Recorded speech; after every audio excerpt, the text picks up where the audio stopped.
Welcome back বন্ধুরা। আজকে চলে আসলাম আপনাদের মাঝে নতুন একটা ভিডিও নিয়ে। আজকে আমি দেখাবো কিভাবে এবিনো গোমাই বানানো হয়। আমি খুবই সহজভাবে দেখাবো কিভাবে এবি গোমাই বানানো হয়।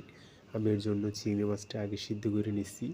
আমি মিডিয়াম সাইজের চিংড়ি মাছটা নিয়ে নিচ্ছি। আমি 6 পিস করে চিংড়ি মাছ ইউজ করব।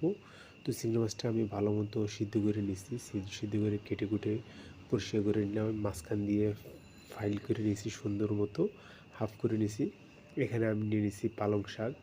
পালং শাকটা আমি লবণ দিয়ে সুন্দর করে বয়েল দিচ্ছি। বয়েল দেওয়ার পরে আমি এখানে একটা এক্সট্রা সস দিতেছি, এটা এবিনো গোমাই সস।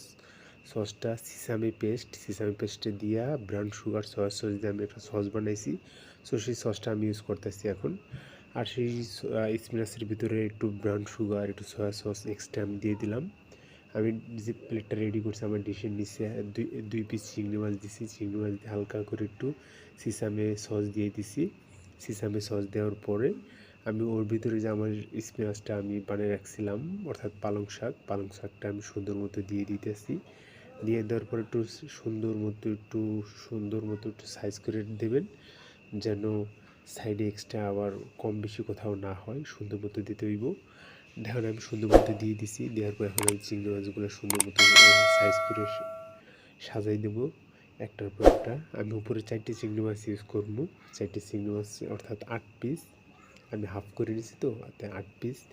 তো চিংড়ি মাছগুলো আমি সুন্দর মতো সাজানোর পর আমি সাইডে সুন্দর মতো সস দিয়ে দেবো এবং ওখানে মালটা এবং টমেটো ইউজ করবো। দেখেন আমি চিংড়ি মাছটা প্রথম প্লেটটা সুন্দর করে সাজাইছি আপনাদের বোঝার জন্য। দ্বিতীয় প্লেটটাও সুন্দর মতো সাজিয়ে দিলাম। সাজিয়ে দেওয়ার পরে আমি এখানে একটু সিসামি সস ইউজ করবো।